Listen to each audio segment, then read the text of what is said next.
Hello friends, welcome to yummy tummy. ఈరోజు మనం మంచి టేస్టీ అయిన రెసిపీ తయారు చేయబోతున్నామండి. మీల్ మేకర్ ఫ్రైడ్ రైస్ చాలా టేస్టీగా ఉంటుంది. చేయడం కూడా చాలా ఈజీ. మరి ఎలా తయారు చేసుకోవాలో చూద్దాము.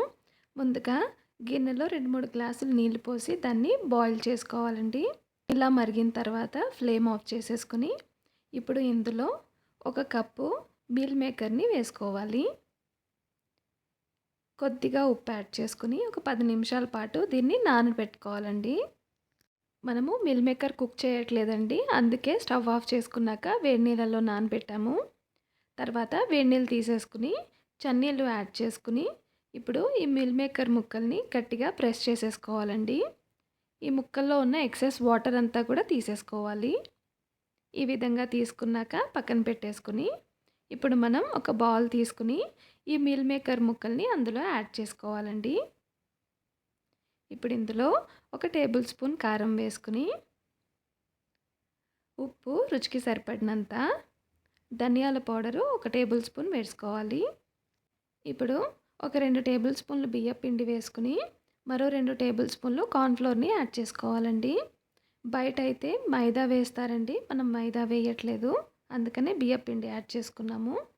ఇలా ఒకసారి ముక్కలకు పట్టేలాగా కలిపేసుకున్నాక కొద్దిగా మంచినీళ్ళు ఇందులో యాడ్ చేసుకోవాలండి. చూడండి, మరి దలసరిగా మనం పిండిలాగా చేసుకోకూడదు. ఉట్టి పైన ముక్కలకి కోట్ అయితే సరిపోతుంది.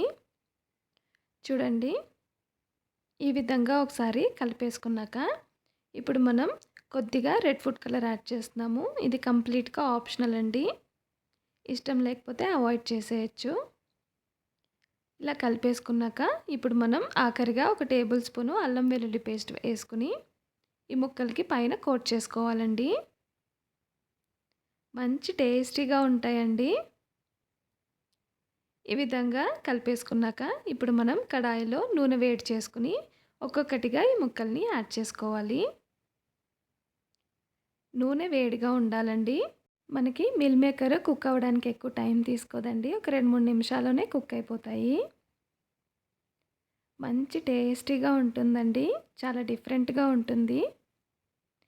ఏదన్నా తినాలనిపించినప్పుడు మీరు డిఫరెంట్‌గా ఈ విధంగా ఒకసారి ట్రై చేసి చూడండి. మీకు ఖచ్చితంగా నచ్చుతాయి. ఈ విధంగా ముక్కలన్నీ కుక్ అయిపోయిన తర్వాత దీన్ని తీసేసుకుని పక్కన పెట్టుకోవాలండి. ఇప్పుడు మనం ఏదైనా స్నాక్ కావాలంటే ఈ ముక్కల్ని డైరెక్ట్‌గా ఇలా కూడా తినేయొచ్చండి. పిల్లలు కూడా ఇష్టపడతారు. ఇప్పుడు ఒక ప్లేట్‌లో వేడి రైస్ తీసుకుని 1.5 కప్ రైస్ తీసుకున్నానండి నేను. 1 టేబుల్ స్పూను ఆయిల్ యాడ్ చేసుకోవాలి. ఇప్పుడు ఈ రైస్‌ని ఒకసారి కలిపేసుకోవాలండి. మనం ఇలా కలుపుకుంటే కనుక మనకి రైస్ అప్పుడు పొడి పొడిలాడుతూ ఉంటుంది. ఇప్పుడు కడాయిలో 3-4 టేబుల్ స్పూన్లు నూనె యాడ్ చేసుకుని కొద్దిగా క్యాబేజీ ముక్కలు, కొద్దిగా క్యారెట్ ముక్కలు వేసుకుని ఒక 3 చీల్చిన పచ్చిమిరపకాయలు వేసుకుని 1 టేబుల్ స్పూను అల్లం వెల్లుల్లిపాయ పేస్ట్ వేసుకోవాలి. దీనంతటిని కూడా 1 నిమిషం పాటు కలుపుకోవాలండి. మనం ఇది హై ఫ్లేమ్‌లో పెట్టుకొని చేసుకుంటున్నామండి. ఫ్రైడ్ రైస్ కాబట్టి. 1 నిమిషం కుక్ అయిన తర్వాత 1 టేబుల్ స్పూన్ సోయా సాస్ వేసుకుని మరో table spoon red chilli sauce వేసుకోవాలండి. ఒకసారి దీనంతటిని కూడా కలిపేసుకోవాలి. ఈ క్యాబేజీ, క్యారెట్ ముక్కలు పూర్తిగా ఉడకాల్సిన అవసరం లేదండి. కొద్దిగా షాలో ఫ్రై అయితే సరిపోతుంది. 1 నిమిషం ఇలా కలిపేసుకున్నాక ఇప్పుడు మనం మిల్ మేకర్ ముక్కల్ని యాడ్ చేసేసుకోవాలండి. ఇప్పుడు దీనంతటిని కూడా ఒకసారి కలిపేసుకోవాలి. ఇప్పుడు పక్కన పెట్టుకుని ఉంచుకున్న రైస్‌ని ఇందులో యాడ్ చేసేసుకోవాలండి. మనకి ఫ్రైడ్ రైస్ కాబట్టి ఎక్కువ టైం తీసుకోదండి. 2 నిమిషాల్లో చేసేసుకోవచ్చు. మనకి మిల్ మేకర్ ముక్కలు రెడీ అయిపోతే సరిపోతుంది. ఫ్రైడ్ రైస్ ఎక్కువ టైం పట్టదు. ఇప్పుడు ఇందులో కొద్దిగా ఉప్పు యాడ్ చేసుకుని 1 టేబుల్ స్పూను మిరియాల పౌడర్ యాడ్ చేసుకోవాలండి. ఇప్పుడు దీనంతటిని కూడా ఒకసారి కలిపేసుకోవాలి. మనం ఎప్పుడూ తినే వెజ్ ఫ్రైడ్ రైస్ కన్నా కూడా ఇది మంచి టేస్టీగా ఉంటుందండి. చాలా డిఫరెంట్ టేస్ట్ వస్తుంది. మీరు తప్పనిసరిగా ఒకసారి ట్రై చేసి చూడండి. ఇప్పుడు ఆఖరిగా కొద్దిగా కొత్తిమీర వేసుకుని దీనంతటిని కూడా ఒకసారి కలిపేసుకోవాలి. మన దగ్గర స్ప్రింగ్ ఆనియన్స్ ఉంటే కనుక స్ప్రింగ్ ఆనియన్స్ కూడా వేసుకోవచ్చండి.